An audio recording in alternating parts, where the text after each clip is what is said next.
Հարկ-Նժդեհին այսօր խոսելու եմ Եվրոխորհրդանում ունեցած ելույթի եւ հարցուպատասխանի մասին։ Ինչ տպավորություն ստացա թրքաբարոյի թե ելույթից, թե հարցուպատասխանից եւ թե եվրոպացիների մոտեցումներից մեզ վերաբերվող հարցերին։ Ուրեմն ելույթը հիմնականում կառուցել էր իր հերոսական ճանապարհի վրա, մարտի 1-ից էր հիմնականում խոսում, որ ինքը որպես ընդդիմադիր էր, հալածվում էր, էսի այն մարտի 1-ն է, որ ինքը այդ փողոցներում է, որ Քարոզ Արշավերյանը ասում էր մարտի 1-ի գործը ըստ էության բացահայտված է։ Եվ անցավ մի քանի ամիս, արդեն երբ որ վարչապետ էր ասեց, որ հետքերը կորել են, փամփուշտները ձուլել են, հա, պարկուշները վերացրել են, չենք կարող եւ սահմանադրական դատարանը փոխելուց հետո այդ հարցում մեղադրվող Ռոբերտ Քոչարյանն արդարացրեց։ Դե գեներալներն էլ ասեցին փախեք գնացեք, որ հանգիստ Պուտինի փեշի տակ ծվարեք։ Չգիտեմ էլ դրանց ճակատագիրը, Պուտինի փեշի տակ կան, ձեներ դուրս չգար, չգիտեմ ապրում են, մեռել են, կարող տարել են ուկրաինական ֆրոնտում սատկացրել են, ով գիտի, չգիտեմ։ Ինքը խոսում էր այդ մարտի 1-ից, որի գործը ինքը ծածկեց, տապսաղ արավ։ Բայց խոսում էր մարտի 1-ը եկավ, շարժումը բերեց, ինձ տարան, հետո եկա 1.5 տարի նստեցի Եվրոխորհրդարանը, դատարանը փրկեց, բանը ինձ 6-7 տարի էին տվել, 1 տարի 1 ամիս հետո դուրս եկա ձեր շնորհիվ, բան դեզդեն, ու սկսվեց իր փառավոր ուղին, բան եկավ հեղաշրջում արեց։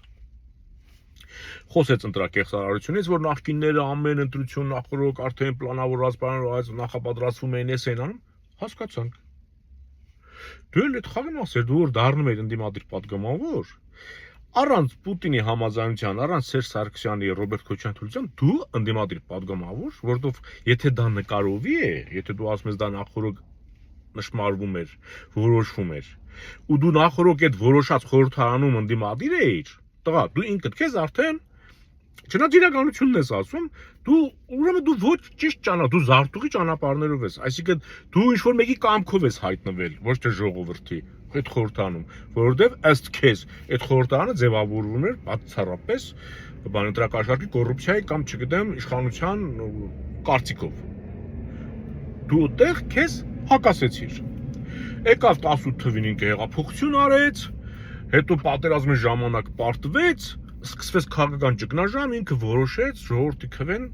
ստուգի տեսնի իրեն քվը կդան թե չէ եւ աննախադեպ բան 21 թվին հրաժարական տվեց,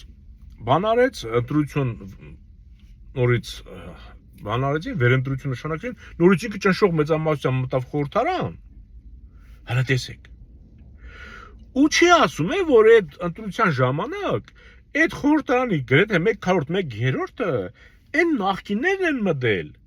որոնք ընտրակեղծարարությամբ կոռուպցիայով են զբաղված։ Ասում է, ես աննախադեպ բան է, ես նորից հաղթեցի, ժողովուրդը ինձ նորից ձայն տվեց։ Մենք գիտենք, որ ռուսներն ու թուրքերը սիմվոլներ են սիրում, չէ՞, որ մի բան անելուց նախորդ նշաններ են թողում։ Այդ մուրջ մանգաղ աստղը հենց այնպես չէր ընտրված։ Այդ ընտրությունից առաջ որ Քոչարյանը մանգաղը ձեռին ընտրա Քարոզ Արշավի էր գնում, դու մուրճը ձեռին Քարոզ Արշավի էր գնում, Սերժիկ Սարգսյանը աստղը կրծքին խփած հոկտեմբերի պես Քարոզ Արշավի էր գնում։ Այդ արդեն նշмарվում էր, որ այդ խորհրդարանը պետք է այդ 3 ուժերի ձեռքին լինի։ Ինչ լեգիտիմ ընտրությունից ես դու խոսում, տղա։ Լավ, լեգիտիմ ընտրություն եղավ, որ Քոչարյանները, Սերժիկները հայտնվեցին խորհրդարանում։ Դու ինքդ քեզ հակասում ես։ Հասկանում եք, չէ՞։ Չի կարող այդպեսի բան լինել։ Վերջը ինչ որից է։ Եվ եկավ հասավ հարց ու պատասխանների ժամանակ մեր եվրոպացի պատգամավորները շատ հստակ հարցեր էին տալի։ Հա, մեկը իմիջայլոց հարց տվեց, սրա գույնը թռավ, որ ասեց Զանգեզուրի միջանցքը, բանը, ինչ կասեք, ոնց է կապտես, ինչ դուք որտեղից եք վերցրել այդ Զանգեզուրի միջանցք բառը, հələ հետաքրքիր է դուք որտեղից եք լեգիտիմ բառեր չեք օգտագործում, բան։ Մի քանի օր առաջ ՄԱԿ-ի վեաժողով է եղել, Ալիևն է խոսել, այդ մարդը որտեղից պետք է վերցնի։ Եվրոպացին իր տանը նստած շատ գիտի, դու այդ միջանցքը ում անունով ես սարքել, ինչի ես տալի կամ ոնց ես տալի։ Մարդը մակի ամբիոնի ելույթ է լսել,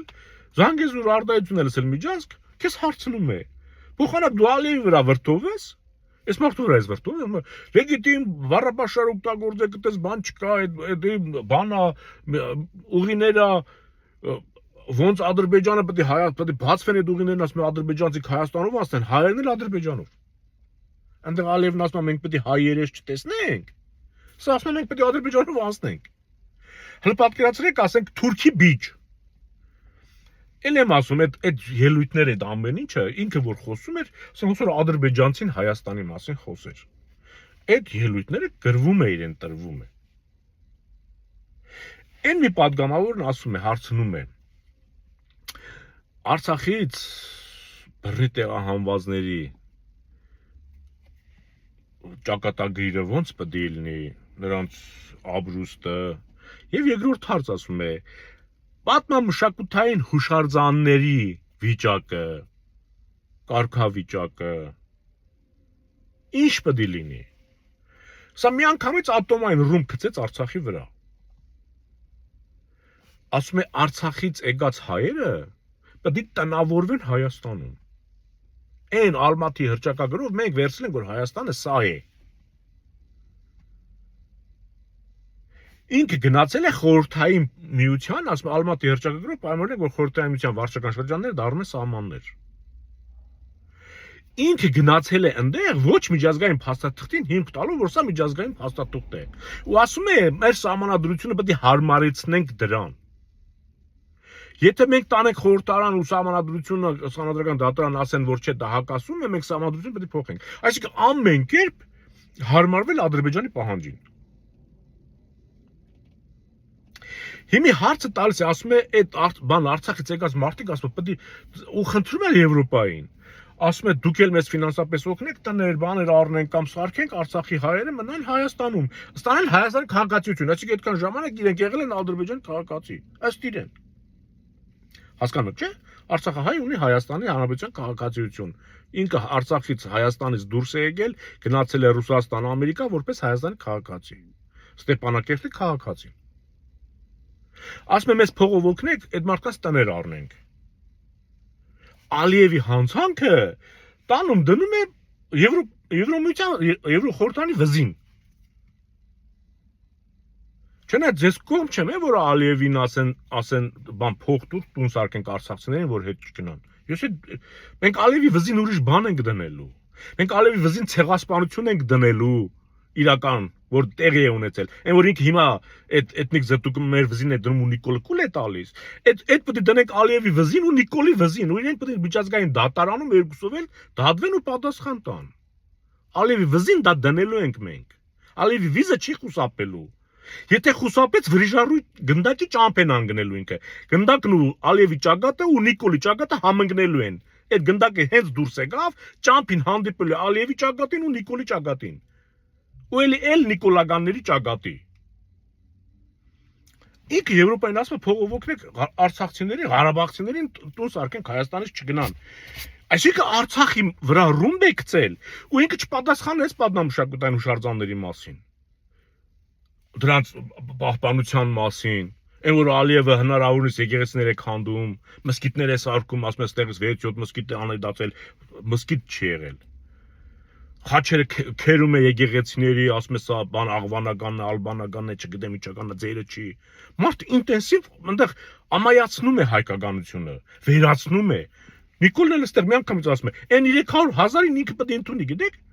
Այն 300,000 թուրքերին պետք է բերի Հայաստան։ Հայաստանից Արցախը անջատել է ու դա արդեն Ադրբեջան է։ Ու հայը չպետք է, ու դա խաղաղություն է կոչվում։ Ոնց կարող է խաղաղության ժամանակ մարդը իր պապական տնից կդրվի։ Անկամ ինքը Ադրբեջանի կազմում Արցախը տեսնելով, Արցախը հային չի ցանկանում որ գնան դեղ ապրի։ Անկամ այդ չի կամենում։ Հասկանում եք ուր ենք հասել։ Այս պոռնկի, այս վարքագծից։ Եվ ինքը դրանից խուսափեց։ Ասես օգնեք տուն սարքենք Արցախի հայերի համար։ Վերջ։ Ոչ պատմամշակութային հուշարձաններից խոսեց, ոչ վերադարձից խոսեց։ Հաջորդ պատգամավորը նորից կանգնեց, նորից նույն հարցը ասեց, մենք չենք պայմանավորվել, բայց այս հարցը իրոք ինձ անհանգստացնում է այդ Արցախի հայերի այդ հարցը ոնց պետք է լինի եւ լրացուցիչ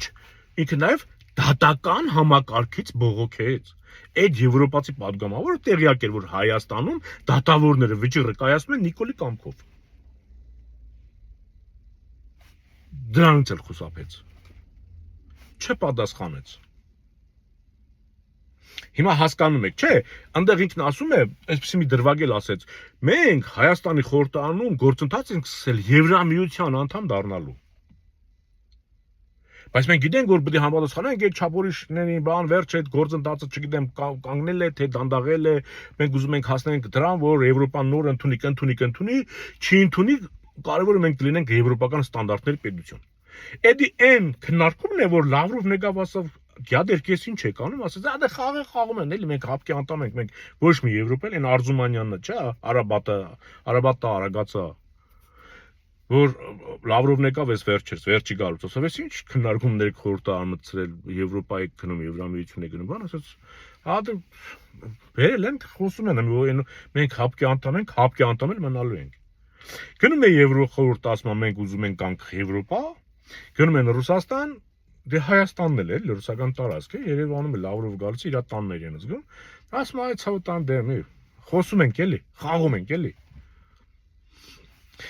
Էս է վիժվածքի վարած քաղաքականությունը։ Ինքը ատոմային ռումբը այս Եվրախորհրդարանում հարց ու պատասխանով գցեց Արցախի վրա, հաջորդ ռումբը գցում է Հայաստանի վրա, եթե ինքը սահմանադրությունը փոխում է, եթե ինքը զինանշանը փոխում է։ Իմացաք, որ Թուրքիայում էլի նորից մի ինչ-որ մի սպորտային կազմակերպություն հայոց զինանշանը վերցրել է իր բաննա, այդ ֆուտբոլային ակումբեր, ինչ էր քրդական։ Այն որ մի արանքել մեր երկն էին, չէ՞, մենք քաշտումի զավակներ ենք, չենք վախի, հիմներք էին սարքել, չէ՞, էլի Թուրքիայում ինչ-որ մի վոլեյբոլի, բասկետբոլի թիմեր Սերժիկի օրոք էր, որ մերոնք դեմ տվեցին, ներողություն խնդրեցին, հանեցին։ Հիմա դες բան չեն անի։ Հայաստանի զինանշանը վագի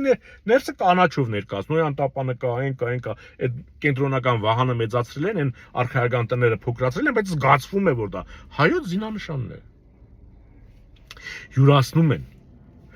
Հայոց պատմությունը դարձրել է Նիկոլը Հայաստանի պատմություն։ Այն խորենացին 4-րդ դարում, որ գրել է հայոց պատմություն, նա հո այդ բառը գեղեցկության համար չի գրել։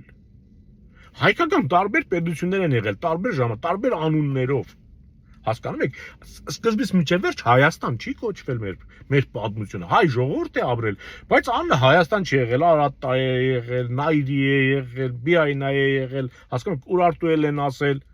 Վանի թագավորություն է եղել, Կոմագեն է եղել, Եդեսիա է եղել, Ծոպկ է եղել, Փոքր Հայք, Մեծ Հայք։ Հասկանում եք, Վասպուրական։ Դրա համար խորենացին գրել է հայոց պատմություն։ Այսինքն հայկական բոլոր պետությունների հայոց, հայերի սարքած բոլոր պետություն, ոչ թե Հայաստանի։ Բերեցինք, սարքեցինք Հայաստան, Լենին պապի, հիմա ինքը 4 հանրապետություն որ սարքում է, չէ։ Անկամ այդ առաջի հանրապետության մասին չպետք է խոսվի, այդ զինանշանը պետք է դուրս գա, որովհետև այդ զինանշանի խորհրդանշող 4 արխայական տները Վանի թագավորությունից հետո այդ մեր պատմությունն է եղել, դրանից էլ պետք է հրաժարվենք։ Չի եղել։ Նիկոլը դառնում է Հայկ Նահապետ մեր համար։ Հիմնադիր 4-րդ հանրապետությունը հիմնում, այդ կարող է նույնիսկ Նիկոլաշեն դնի այդ հանրապետության անունը, օրինակ։ Նիկոլստան դնի։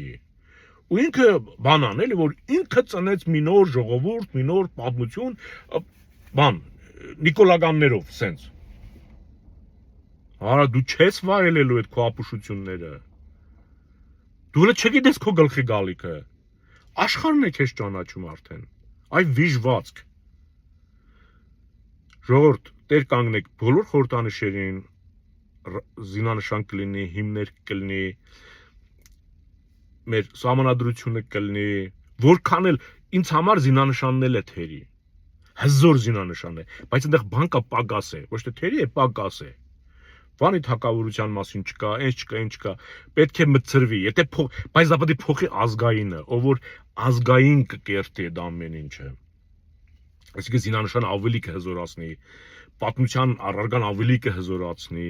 սահմանադրությունը ավելի կհզորացնի, եկեղեցու կարգու կանոնը ավելի կհզորացնի։ Փոփոխությունները ամեն տեղ կան։ Ամեն ոլորտում կա, կյանքը առաջ է գնում, բայց դա պետք է փոփոխի ազգային ուժը, ոչ թե ապազգային, ադրբեջանահպատակ ուժը։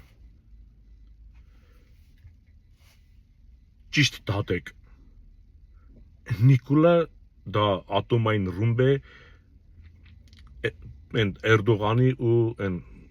Իլհամի ձեռքին, մեր գլխին։ Մնաք խաղաղությամբ։